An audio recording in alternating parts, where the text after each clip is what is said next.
We bless the Lord. Thank the Lord for allowing us to come on tonight just to be with you briefly. Tonight is not our scheduled night, but we all know that all things work together for the good of them that loves the Lord. Apostle was sitting there and watching the game, and just so happened I was picked up my phone and I started strolling, and I was like, um, tonight we're not supposed to be at the seat at the table. And he was like, oh yeah. I said, yeah. He said, oh my bad. And he said, but because someone we know had said that they were coming and that they would be at the table, he said, we going forth anyway. So tonight we bless God. We're going to continue our conversation from last night, getting to the root of things. Um, One of the biggest things that I look at and what prompt this is that we all of us, whenever we getting ready or have started going through issues or the storms of life, or sometimes I think it was one of the things you used to share with me, whenever the right opportunity or the right situation will bring you back sometimes to a place that you've already been. And that sometimes we learn to discipline it, but we don't maintain and control it. Is that how you said it? I'm trying to make sure I say it right. Yeah, that's absolutely right. Do we, not only sometimes do we discipline it, but sometimes we actually put walls up. We block it or we black it out. We're able to put ourselves at a place of safety, or we go to our safe place or our safe space, a Mhm. safe place or safe space. Because we have gotten to a place to where the brain is able to uh, coexist at different places at the same time. And we can actually get to a place where we can block out and we can black out, so to speak, which means we can forget things that we want to forget because of how traumatic they may have been. So that's basically what Evangelist is saying, like things from my childhood, because they were very traumatic, a traumatic accident, the fact that we lost a parent, the fact that a parent, grandparent, a brother, sister done us something traumatic, a neighbor done us something, we had a traumatic loss, we got hurt, the fact that we was abandoned, we all have had what we called imaginary friends. And Evangelist and I laughed and talked about it because she had an imaginary friend, and so did I. And it's healthy. If you do, you're not crazy. First of all, let me make that clear to all of us, because any clinical psychologist will tell you that that's something that's healthy. What becomes unhealthy is when you get to the place you make it a reality that becomes a living person to you. They become a breathing person, and that person is with you everywhere. We looked at, I think it was one of the things on your what you call it, the reels or TikTok or whatever. And the girl was with her boyfriend, and it says, when your boyfriend and you are sitting together and you're talking to your imaginary friend and he trying to figure out what's going on. And my wife asked me, she said, what you do? I'm gonna leave you right there, because she said, you don't see it? She talking to me, it's like, who are you talking to? What in the world are you talking about? And we think people are crazy sometimes, but it's when you're by yourself. There's nobody there, whether you're a single child or there are multiple children in the house and nobody want to be bothered. And sometimes you just make up somebody because you feel left out. Nobody want to take the time to incorporate you in what they're doing. Nobody want to make friends with you on the playground, so you create somebody to play with it. You begin to play marbles. People do it every day when they play in checkers. playing Yes. chess. So they create somebody else. It's a persona that they create of somebody else, but it becomes dangerous when you get older and this person takes on a personality, and you begin to take on the personality of this person that you have created to give you somebody to be with, to become your friend or be your friend. So yeah, these things do happen. So those are some of the things we want to address. So it comes from grief. It comes from denial. It comes from loneliness. It comes from not just a place of loneliness, grief, or hurt, abandonment, which we talked about on last night as well. And that was toward the end of the seat at the table, from getting to the root of things. And when you're talking about getting to the root of things so that Evangelist could go back to where she started, you got to look at it. And that's getting to the origin, to the beginning, to the source of what it was that got you to that place. And not all the time is it in your childhood, but almost 85 to 95% of what we deal with in our lives, whether we're Black, white, Asian, Hispanic, whatever our creed or color is, come from things that happen in our childhood. Does it always mean something that was traumatic? No, it doesn't always mean something traumatic happened, but that was something that took place in the beginning of our world. That was something that brought us about. So that was the beginning. The Bible tells us in the beginning, God created the heavens and the earth. And then there was a pause, there was a comma. Then there was something else that took place after that, because when it said in the beginning he created, that was a whole lot of stuff that happened. So after that comma, that were things that took place. Then after verse 2, that was other things took place, because he explained what he did in verse 1. Verse 1 itself explained he created.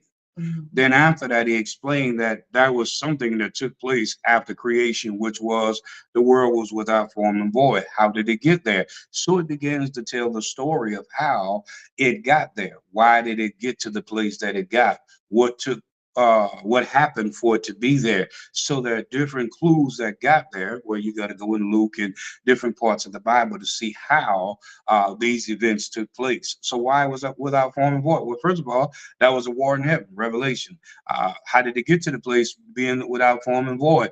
Gospel of Luke, Satan was thrown out as a bolt of lightning. You know, what happened to keep it to that place? Well, the Spirit of the Lord hovered over the face of the deep. Why was that? Because the angels used to get together, the book of Job. So there are pieces that have to be put together to get there. What happened to you to get to the place you are? So I'll get back to Evangelist, because we're going to try to do about 30 minutes tonight. So I'm going to try to keep myself at a place. So here's the reason why I said it. Here's the structure, because we want to look at some things that may have got you to that place: grief, anger, denial, bargaining. Those are four things we want to look at tonight to try to get to the source, the root, the beginning, the origin. Those four things as well, right? So those four things together to see why our relationships may have been to the place that they are. Friendships, relationships, marriages, or just the mere fact of people in our neighborhood that cause us to argue, fuss, bicker, fight with words. If you look at what I posted today, I asked that question. I posed that question to us. Do you know why those things may have happened or keep happening? And that's what we started off with last night. Evangelist? You know, sometimes one of the biggest things that I look at is, as a child, I was an only child. And you know, I tell you sometimes whenever you and I get into it or you working my nerves, I tell you quick, honey, I'm an only child. I know what it is to be by myself. But one of the biggest things that I look at is that's a form of loneliness. Mhm. And because of the fact, when you experience loneliness, do you think of all the things that come along with loneliness? Right. You do get angry, because why? Now you're trying to figure out, why don't nobody want to be around you? Why don't nobody want to hang with you? Why don't nobody want to talk to you? What is it about you? Am I the only person experiencing this? You get what I'm saying? Exactly. Then one of the other things that I also looked at is, in this day and time, a lot of times we are dealing with depression, and Mhm. depression comes from other things. It doesn't just come with just the obstacles of life. It also comes with our emotions on the inside and how we truly feel about what we're dealing with on the inside. And a lot of times we express it in anger. or we don't want to be bothered, or we don't want to talk, or we don't want to be around people. Mhm. Go ahead. No, I wasn't getting ready to say that. I was setting my phone. I'm sorry. So sometimes whenever we're like that and we look at those things, or sometimes whenever, one of the biggest one I look at is that whenever you know God called you to do something, and it seems like everything that you're doing, Don't mind me. I'm eating my cake. I made a cake today. and everything that you're doing seems like it's just not working. You get what I'm saying? Mhm. No matter how many times you tried it, no matter how many times you put your hand to it, it Mhm. seems like it continues to fail. Now, that's one of the biggest things that are really hard to deal with, especially as a believer.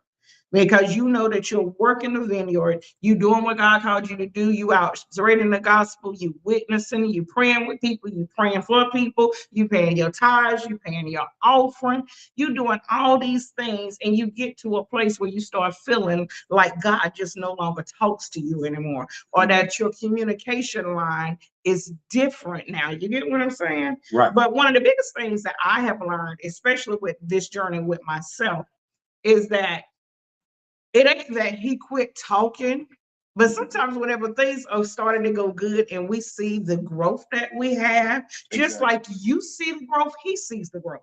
Right. And because he sees the growth, he want to see how much of growth you really have. And if you got growth and maturity, one of the biggest things that I look at is that your faith should grow and mature as well.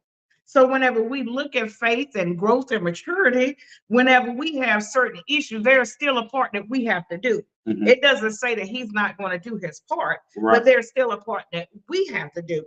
We That's right. quick to say that God's timing is not our timing, right or wrong. That's right. Or we'll say these things, but one of the biggest things I think what really caught my attention was whenever our son sat down and he said, "Do you know how many years in between?" He said, "Mama, it was like a."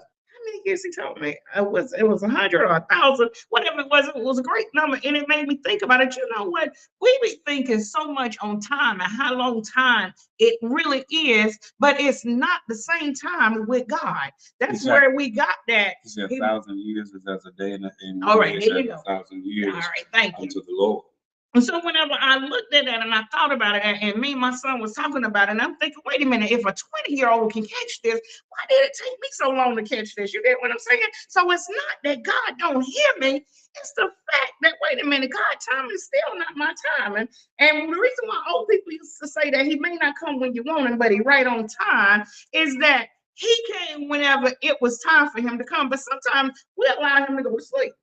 Well, Because we get excited about where we at and we start getting comfortable. Let me say that. Go ahead. not only that, I mean, when you look at it, you were saying it's because of the fact that being an only child, and you look at growth, and you're looking at where you are and where you're going, and you're getting comfortable where you are, you get satisfied. You sometimes become complacent, and in complacency, you are not concerned whether or not you have friends, whether or not people want to be bothered. You create your own world, you create your own reality, and in your reality, it becomes all about you. You create a sense of self. You create a sense of only self-worth. It's about you. Is what you can get. Is how you're going to get it. Is what you're going to get in fulfillment. How you're going to be fulfilled about it and through it.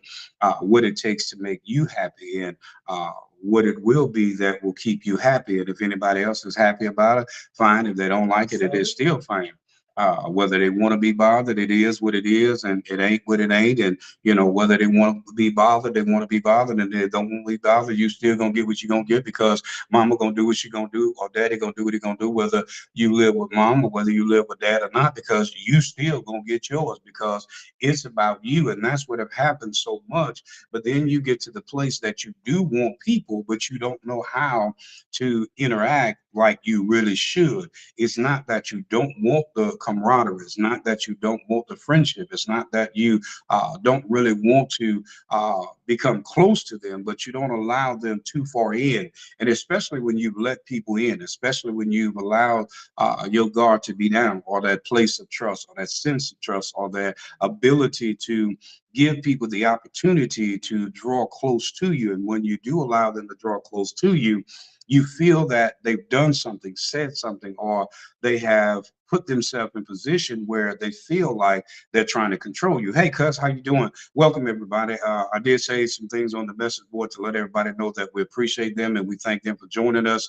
Our topic tonight is getting to the root of things, or the source. So we're looking at anger. We're looking at bargaining. We're looking at denial. We're looking at just the mere fact, do we even acknowledge the fact that we deal with a lot of these things? Last night, Evangelist ended off this conversation on abandonment. And like she said now, and then there are those of us that may grow up in a household that have a brother and a sister, like myself. It was six of us total. It was nine of us all together. But at the end of the day, it was seven of us that wind up still being alive.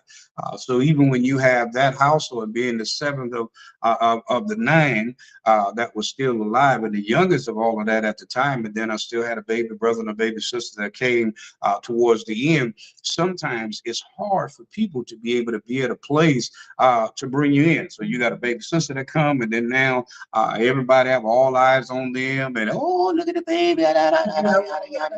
You know, not only are you no longer the baby, but if you were never really the center of attention, nobody never really paid attention to you. Nobody even acknowledged you when you were a baby. Nobody even looked at you as somebody being there. Hey, Sister Lynn, how are you? Thank you for joining us. Thank you for letting us know that you will be on with us tonight. You know, you get to that place that you now have to try to figure out, I want the same love that everybody else is getting. You want to know why everybody seems to be warming up to everybody else, why everybody want to be around them, what's so important about them, what is so good about them, why they like them more than they like me, what's not to like about me, what's wrong with me, what is it about me that nobody wants to be bothered with. And you begin to live that life of trying to figure out how to please everybody, or what to do to please everybody, or what will it take to please everybody, because now you're on a journey of pleasing folk. And while you're trying to please so many people, it becomes hard. You become desperate because you're now attention seeking. And while you're attention seeking, you'll do whatever it takes. You'll find yourself in positions doing things, saying things, going about things, running around doing things, putting yourself physically, mentally, socially, emotionally, psychologically. You'll even put yourself in a position that you'll give of yourself. You'll put yourself in a sexual position that you'll find yourself giving yourself in ways that you never thought, just so that you would finally win over, get the attention of mama, daddy, sister, brother, aunt, uncle, neighbor, you know, somebody in the classroom. You allow things to happen that you wouldn't normally do because it just seemed like nobody want to be bothered, or people say things about you.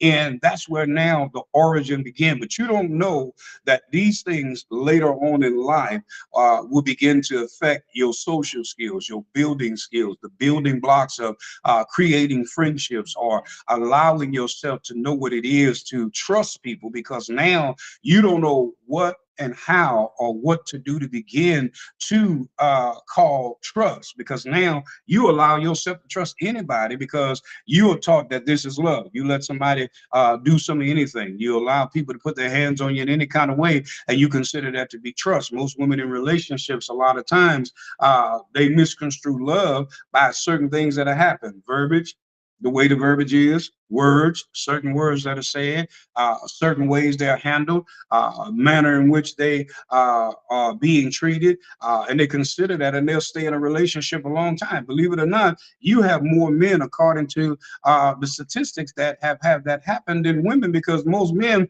don't want nobody to feel that they are not a man because they're being treated the same way that women are being treated. So you'll find yourself doing that for so long, and you'll be in and out of relationships, in and out of friendships. You'll find yourself giving the best that you have to somebody that is not worth, and you're asking God, you're praying God, you're seeking God, you're trusting God, you're giving this, giving that, and then you're blaming God, you're blaming Christ, you're blaming the church, you're blaming the pastor. You're going from one ministry to the next ministry, and finally, when you get in a ministry where they're doing it, they're teaching you, they're showing you how to get there, you still bargaining. And don't let you lose something or get ready to lose something or it look like you getting ready to go through an expansion phase, you don't know how to deal with the fact that some things got to be pruned, some things got to be cut off, some things you have to lose.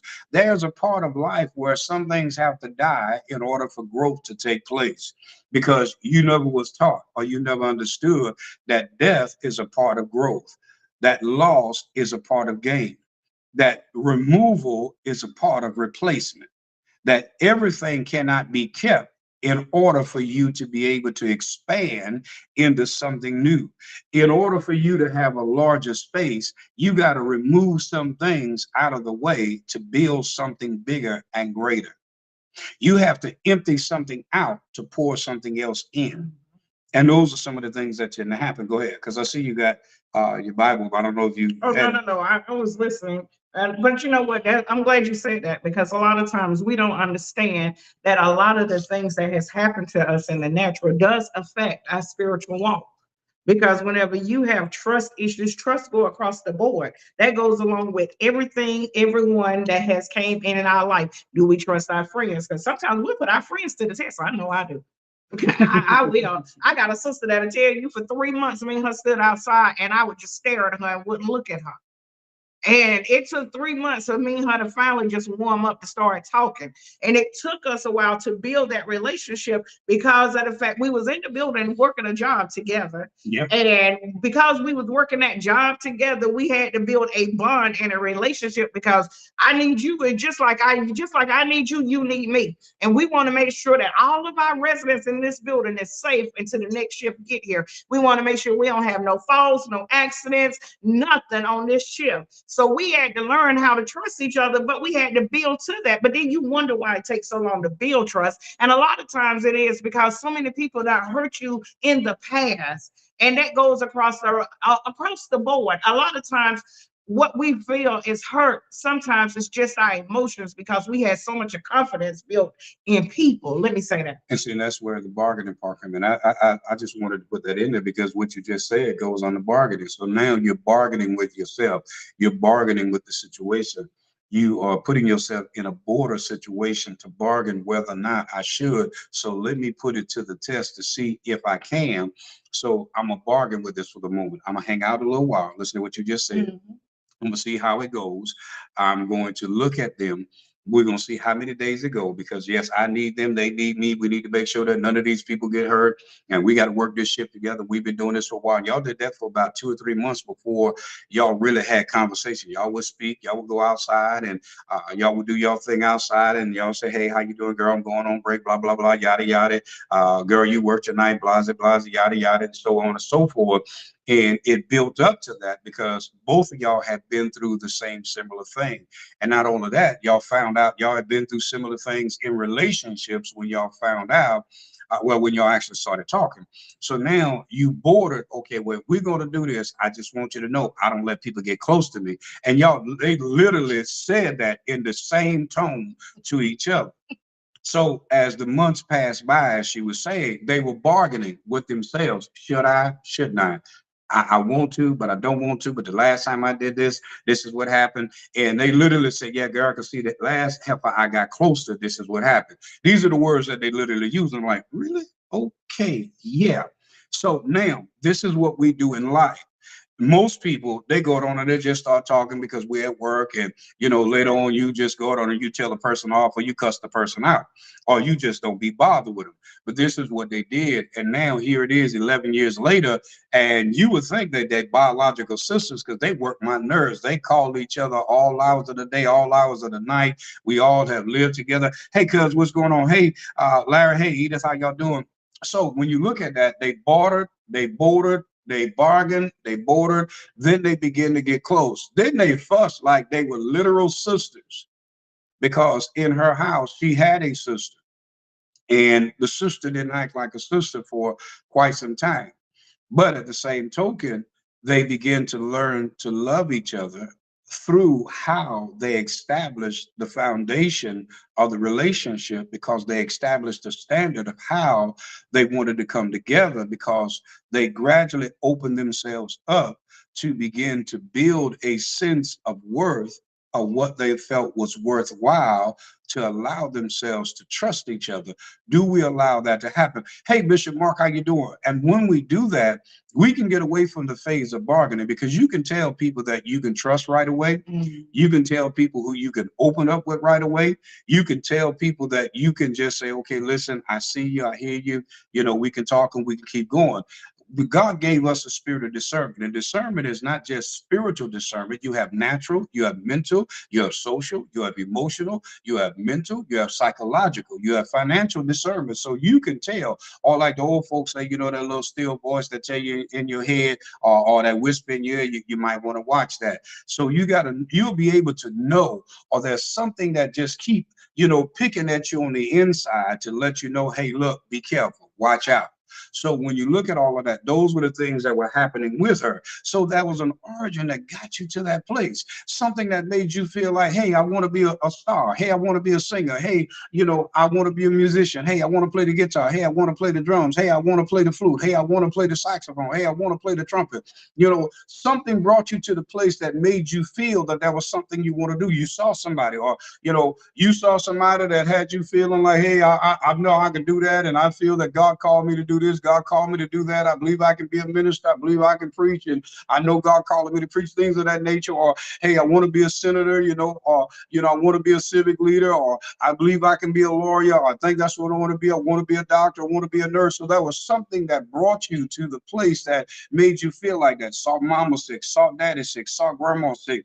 Something made you feel that you knew that that's what you was going to do. That was a beginning. That was an origin. Or you got hurt, or you saw some things that brought you to the place that said, I'm going to defend this, and I'm not going to allow this to happen again. It brought you to a place that say, hey, something's got to change. Or it had you at a place that you secluded yourself. You felt like a hermit. You stayed inside. You got hurt so bad, you didn't want to be bothered with man nor woman. You was a woman, and you got tired of going from relationship to relationship, because it just felt like all they wanted to do was just jump your bone. For some of you older people, y'all know what that means. All they want to do is jump my bones. They just want to get in the bed. Every time you look up, as soon as you start talking to them, they want to find out when we're going to get together. When can I come to your house? Well, let's go get a hotel room and things of that nature. So when you look at it, and you find the origin of it, you've given so much of yourself in so many relationships that now when you're ready to now establish the relationship, and you found a relationship that becomes the permanent relationship, you can't give of yourself, because you have now expended yourself so much that it causes all kinds of grief. And it have the other party feeling as though you may be given somewhere else when you're really not. You burnt yourself out because you gave everything that was so good in so many other things that you don't feel that it's worthwhile to give it where you are, and vice versa. Same thing with the male. Or you were forced to do it when you were younger, as 5 years old, 10 years old, 15 years old. And now you're a grown man, grown woman, and you don't feel that that's something that you want to do. Right. So now you're bargaining. Now you're in denial. You done got hurt so bad. I caught so many whippings when I sat in the class and the teacher would pass by and raise her hand, and I would duck and get scared because you got whipped so much. You didn't know whether or not the teacher was getting ready to hit you, or whether or not, they were just, trying to, tell you did a good job. We have so many kids that are like that even now in the present day that we're in now. You see kids, they were eating certain things, and you don't know if a child is hungry or not. And we get mad and we shoo them off. So what is the origin of it? What brought it to that place? Do we know? Right. So what is the source? So how do we solve it? That's going to be the next thing that we do, because we're almost out of time. Go ahead, Evangelist. Oh, no. I was letting you finish because of the fact, let me help you out. I don't mind sharing my story, and I don't mind being a witness, because a lot of times we all have experienced some similar things, and we may have experienced them differently, but they are very much similar. But one of the biggest things that I've learned is that you take your testimony to help someone else overcome. And because of the fact, a lot of times we do find ourselves in certain situations, or our spiritual walk have now been at a place that we have allowed something to transpire to pull us either away from the church, to pull us out of the church, or we don't want to be bothered with anybody that's saying anything about church. Mhm. And whenever these things happen, we have to find out what's the origin. A lot of times we feel that you just wash the hands of people and just leave them out there. No, no, no, no, no. Let's get to the bottom of it. Because sometimes it may not even be the incident that happened in the church. It may be something that happened that resembles something that happened in someone like Exactly. before. And that's what we have to learn how to do. Because many times as leaders, we'll be like, no, I'm not going to deal with this. I just can't deal with it. And I'm like that with people. But one of the biggest things that I look at, as you all know, is that I work in the jail. And I came across this young man. And at first, when he came up, he was so much in drugs that he came out. It wasn't disrespectful, but he couldn't focus. And I was like, okay, something more to that, something more to that. Mhm. Then the next time the guy came to my line and he was starting to detox, I noticed that it wasn't all that he was geeked up on drugs. It was the fact that he had a bad case of ADHD and he Mhm. could not focus to say what he needed to say because his brain going 1,000. It took me about 3 weeks to tell him, when you come to the line, all I need you to tell me is, ma'am, could you please give me my PRN with my medication? It took 3 weeks just to get him to say that one sign, that one sentence. Because he would say, "Can I get my pain medicine?" And if you tell people that, only thing they're going to give you is your pain medicine. That's the same thing when we talk in church. We have to realize exactly what's the problem. Because a lot of times the person that I wind up training to take that spot, that's the working there full time, I was able to tell her, look, with him, he can't focus. That's right. He can't focus. So therefore, you're going to have a little more patience with him. Mhm. Because the fact, our old people, we don't work with old people. We know it takes time with them. But when you see somebody 20 years old, you don't think that it take time. And a lot of us have just became our grandparents and our parents. We're all what, 40, almost 50, and some of us is 50. Some of us are here 60. But we don't tend to have the patience because a lot of times when we grew up, our parents didn't have a lot of patience. A butt whooping was fixed everything. Right. Well, that's why the Bible says, "Let patience have a perfect work." So, I mean, you got to learn how to endure. But that goes back to what we said a moment ago: endurance. Not only endurance, but it also go back to the other word was um, discern. You was able to discern. Wait a minute. You recognize. You looked at. You took the time to explore what could be. There's something. There's a source. There's a beginning. There's an issue. It's not just the drugs because anybody else would have took it as, okay, he's still detoxing. He's still on drugs. Something else going on, and that would have been the only thing that they thought was going on with him. You recognize that it was more than just the drugs because as the days and the weeks began to mount up, you saw that, okay, wait, all of what they do in here since I've been working here, by now, he should not be still having the same effects that he had when he first came in. Because after the first 3 or 4 days, with the types of medicine and the type of programs that they have and the things that they do to begin the detox program, it begins to flush. So now here it is, it's more than that. But I'm listening at the talk. So now the talk is still residually the same and it's still going on. So there's another underlining problem. And that's what happens with us when you look at, let's get to the root of things. There's a root to why so many people have had multiple boyfriends, multiple girlfriends, Multiple husbands. exactly, multiple husbands, and we get mad because somebody that been married 4 or 5 times, 2 or 3 times. We get mad because we didn't found that somebody that was married to a man now is married to a woman, or married to a woman now is married to a man, or was sleeping with men is now sleeping with women, or was sleeping with women is now sleeping with men, because that's something that brought them to that problem.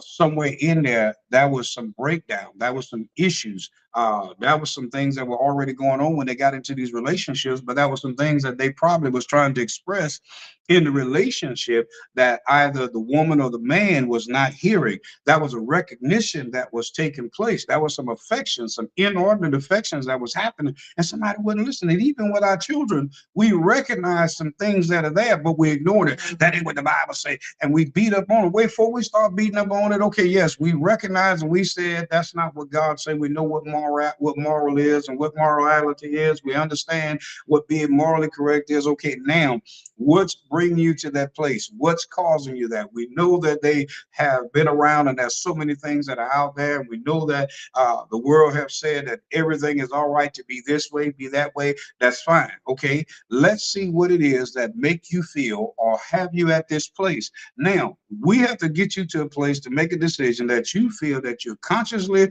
agreeing that that's where you want to be. But let me help you understand, when you become a grown man, grown woman, here are the decisions that you're going to have to live with for the rest of your life. And when you make those decisions, are you ready to handle what's going to be the repercussions of that? Most of the time in every race, they're taught and they're told, here's what's going to happen when you find yourself outside these walls, outside these doors. Here are the repercussions for certain things that you will say. Here's what's going to happen when you put yourself in position of doing things around somebody that you're not capable of being able to handle. You understand? So there's something that brought them to that place. That there's a reason why they keep cheating on you. It's not just because they want to be a habitual. What's the best way to put it, to be nice? Because we got super sensitive people that sometimes are saved and they just can't deal. They don't just want to be a repeat whore. Something brought them to the place that they felt that they had to go out. Are they being completely satisfied? Are they being completely fulfilled? Have you sat down and you talked about what it is you want between each other when it comes down to that? Have you really forsaken all others in your head? Okay. Is it really between you and them? Is there somebody else that you're closer to than you are with them? Have you allowed yourself to have a greater love with somebody in your heart? I'm talking about here. I'm not talking about that thing in your chest. I'm talking about in your head. That you love more than you love than the person that you go home with every night. That you sit at the table with, sit on the couch with, that you lay in the bed with, that you may even shower with or get in the garden tub with. So when you look at all of these things, there's an origin for these things to happen. What kind of conversations do you really have with them? Not just at the end of the day, well, let me tell you how my day was, and this what happened at work, and this was going on at the job, and blase, blase. Do y'all really still have the same intimate kind of conversations, or do you have those conversations with somebody other than the person that you're with? You that busy that you cannot continue to intimately grow and know the person you're with? Or do you really have those conversations, but the conversations you really have are with somebody else because you're playing a game? Did you really fall in love with that person? Or was it a figment of your imagination? The Temptation said, just my imagination once again, running away with me. That's what happened with us. Your imagination running away with you. Just my imagination running away with me. And you said every night I pray, huh? On my knees, right? Dear Lord, hear my plea. So, with that being said, as we wrap it up.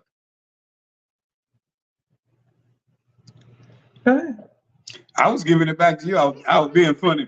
I was being funny, but I was being serious, because when you get to the stores, and I really want to make you guys think, because bargaining, denial, arguing, when you get to the place of understanding where you are, knowing what it is that's causing you to be in and out of relationships, this is not for nobody's hurt, but this is for us to begin to get to the place of healing, being at a place of really being free.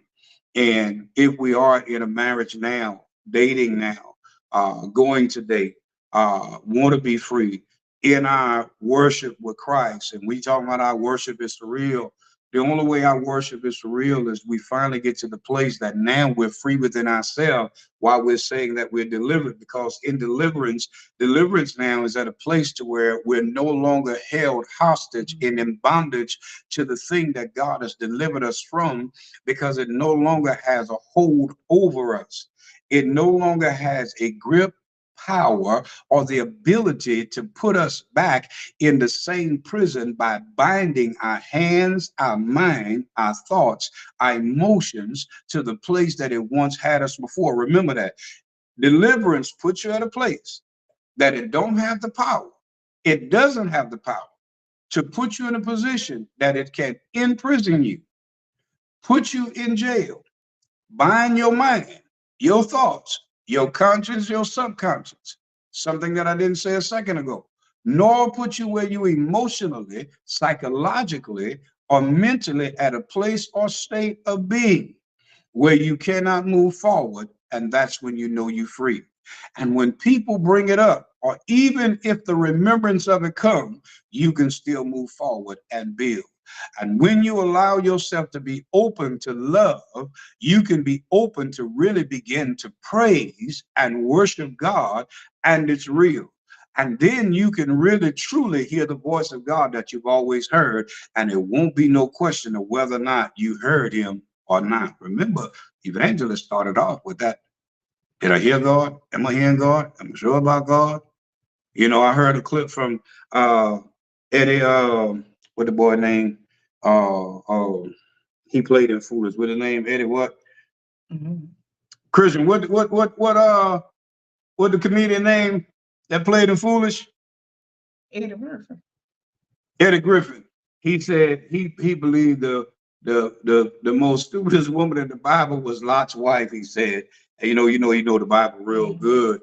He said God told Lot and his wife to get out because he about to turn Sodom and Gomorrah, in the ash. He said if you turn around, you're gonna be turned into a pillar of salt. He used some other things that was in there, and I can't use the words here.